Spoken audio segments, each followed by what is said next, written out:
Hello students, आज हम MA final का जो है 7th पेपर उसके 4th यूनिट का जो फर्स्ट टॉपिक है अधीनस्थ परिप्रेक्ष्य, उसका अध्ययन कर रहे थे। उसके अंतर्गत हमने अधीनस्थ परिप्रेक्ष्य का अर्थ का अध्ययन किया।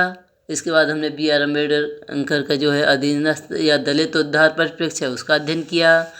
अब इसके बाद हम अध्ययन करेंगे कि अम्बेडकर का जो अधीनस्थ या दलित उद्धार परिप्रेक्ष्य है उसको उन्होंने कुछ बिंदुओं के अंतर्गत जो है स्पष्ट किया था कि अछूत उद्धार के संबंध में उनके जो विचार थे, जो उनके द्वारा किए गए कार्य थे, उनका निम्न शीर्षक जो हैं, निम्न बिंदु हैं, उनके अंतर्गत हमें अध्ययन का प्रयास करूँगी जिससे आपको समझ में आ सके।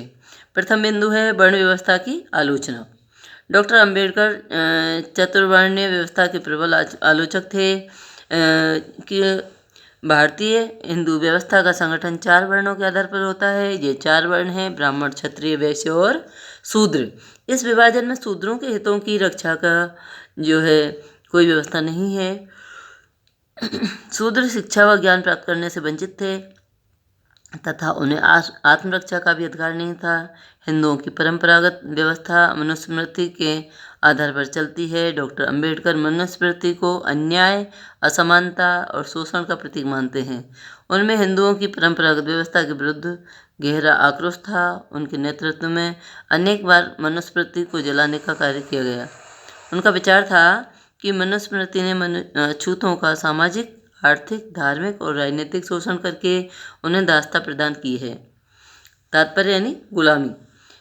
अछूतों को यानी इन सब वर्णों ने गुलामी की जिंदगी दी है। दूसरा बिंदु है जाति व्यवस्था का विरोध। डॉक्टर अम्बेडकर ने जाति व्यवस्था की आलोचना की है और उसका विरोध भी किया है।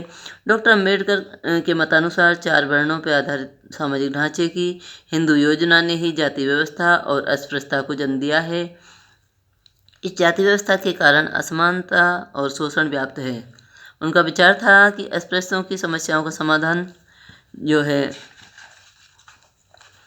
छोटे छोटे सुधारों से संभव नहीं है, वरन इसके लिए तो क्रांतिकारी सामाजिक और उनकी आवश्यकता है। उनका विचार था कि प्रारंभ में जाति व्यवस्था नहीं थी, बाद में समाज के कुछ स्वार्थी लोगों ने जो उच्च स्तर के थे इस प्रथा को प्रारंभ किया। उन्होंने कुछ कमज़ोर लोगों से बलपूर्वक काम करा के उन्हें अपनी जो है दास्ता में रखा और उन्हें शिक्षा प्राप्त करने और व्यापार से वंचित कर दिया। इस प्रकार जातिवाद को अपनाकर शूद्रों को निर्बल कर दिया गया। उनके अनुसार जाति व्यवस्था हिंदू समाज का सबसे बड़ा दोष था।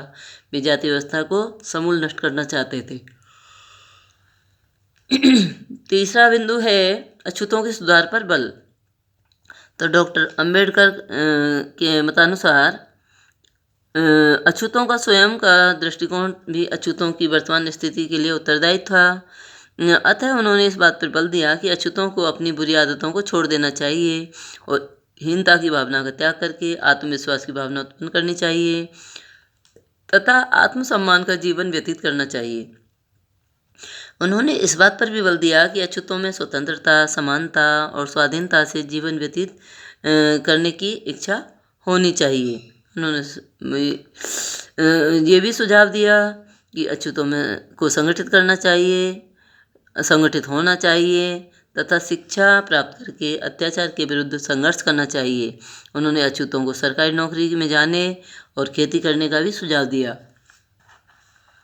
फिर भी उन्होंने अछूत और दलितों के उत्थान के लिए शिक्षा तथा स्त्री सुधार पर अधिक बल दिया। उनका विचार था कि अछूतों की स्थिति में सुधार के लिए अछूत स्त्रियां बहुत अधिक महत्वपूर्ण भूमिका अदा कर सकती हैं। उन्होंने स्त्रियों को साफ रहने और स्वच्छ कपड़े पहनने का परामर्श दिया।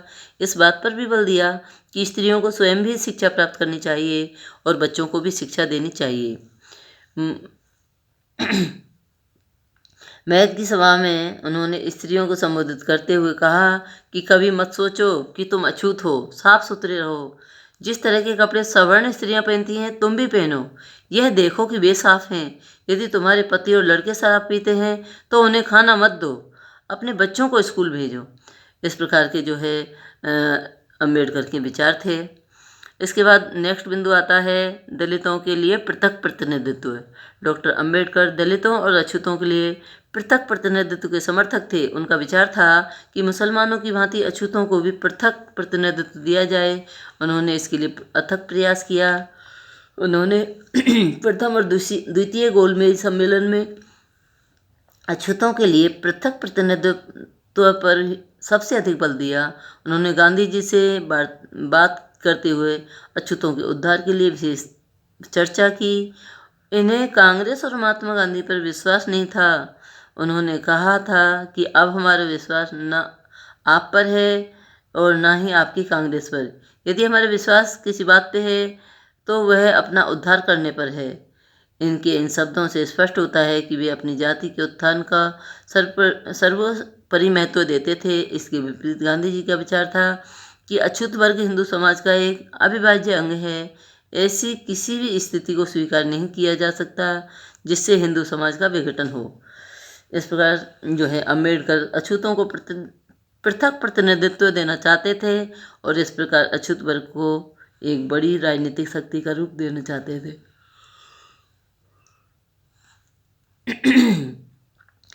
इसके बाद जो है अधीनस्थ परिप्रेक्ष्य का नेक्स्ट बिंदु है वो यह है कि अछूतों को सभी सार्वजनिक स्थानों के प्रयोग का अधिकार है।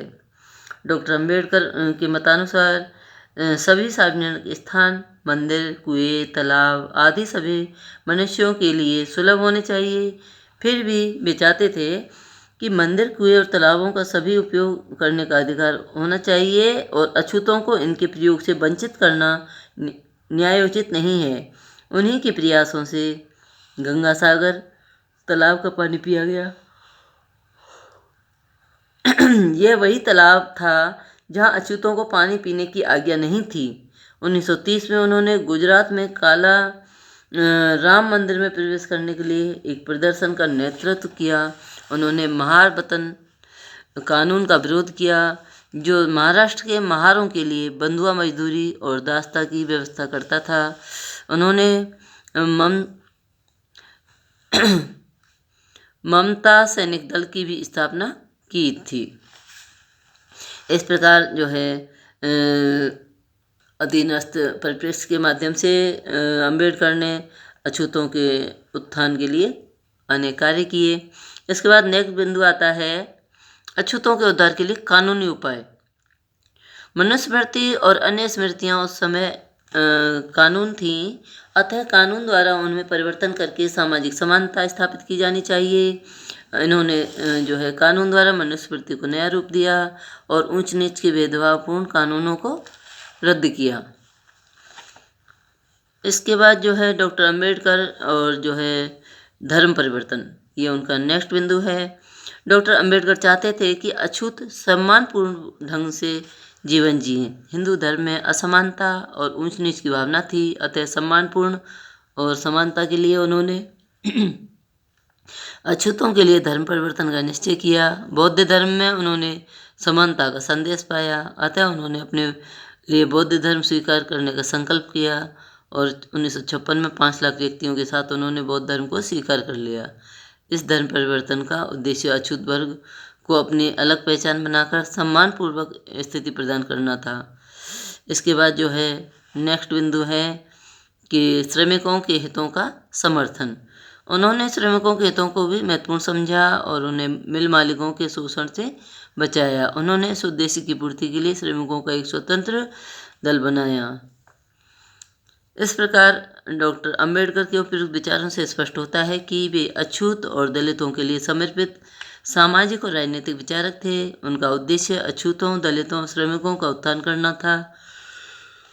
वे सामाजिक भेदभाव मिटाकर समानता स्थापित करना चाहते थे। संविधान में धर्मनिरपेक्ष राज्य और अस्पृश्यता अपराध अधिनियम उन्हीं की देन है। वे प्रबल देशभक्त और राष्ट्र की एकता के प्रबल समर्थक थे। वे प्रारंभ से ही राजनीतिक स्वतंत्रता के भी समर्थक रहे, परंतु उनके जीवन का मुख्य लक्ष्य अछूतों के लिए सम्मानपूर्ण जीवन की परिस्थितियां उत्पन्न करना था और समाज को समानता के आधार पर व्यवस्थित करना था, जिससे समाज में व्याप्त ऊंच नीच की भावना समाप्त हो और जाति के आधार पर भेदभाव और शोषण ना हो। वस्तुतः वे राजनीतिक स्वतंत्रता की अपेक्षा पहले सामाजिक सुधार चाहते थे।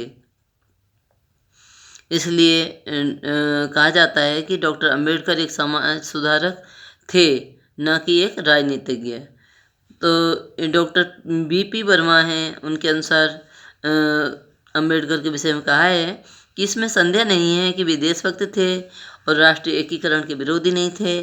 कोई भी उनके विचार का विरोध नहीं कर सकता कि अछूतों के लिए हिंदुत्व द्वारा उन पर लादी गई घोर अपमानजनक स्थितियों का विरोध और उनसे मुक्ति ब्रिटिश शासन से देश की राजनीतिक स्वतंत्रता प्राप्त करने की तुलना में अधिक आवश्यक था। इस प्रकार डॉक्टर अंबेडकर सैद्धांतिक राजनीतिक चिंतक नहीं थे, वे एक कर्मयोगी थे, भारतीय दलित वर्गों के राजनेता थे और वे उदारवादी व्यक्ति थे। उनकी आस्था उदारवादी और विचारधारा थी। उनकी आस्था उदारवादी विचारधारा में थी। वे व्यक्तिगत संपत्ति और संसदीय व्यवस्था को व्यक्तित्व निर्माण के लिए अनिवार्य मानते थे। इस प्रकार डॉक्टर अंबेडकर तथा संसदीय शासन प्रणाली में विश्वास करते थे। उन्होंने लोकतंत्र के संबंध में नई परिभाषा प्रस्तुत की। वे कहते थे कि लोकतंत्र शासन का एक ऐसा रूप तथा पद्धति है जिसमें बिना रक्त बहाए क्रांतिकारी सामाजिक और आर्थिक परिवर्तन का मार्ग प्रशस्त होता है। इस प्रकार उनकी जो शासन प्रणाली थी वो उसमें 3 गुण थे। पहला है, इसमें वंशानुगत शासन नहीं होता है, इसमें कोई व्यक्ति सत्ता का प्रतीक नहीं होता है, और तीसरा उन्होंने बताया कि निर्वाचित प्रतिनिधियों में जनता का विश्वास होता है। इस प्रकार डॉक्टर अंबेडकर उदारवादी विचारधारा में आस्था रखते थे। वे लोकतंत्र और संसदीय प्रणाली के प्रबल समर्थक थे। वे राज्य को समाज सेवा का एक साधन मानते थे। शक्ति पृथक्करण में उनका विश्वास था। वे समाज की कुरीतियों को समाप्त करके सामाजिक समानता स्थापित करना चाहते थे।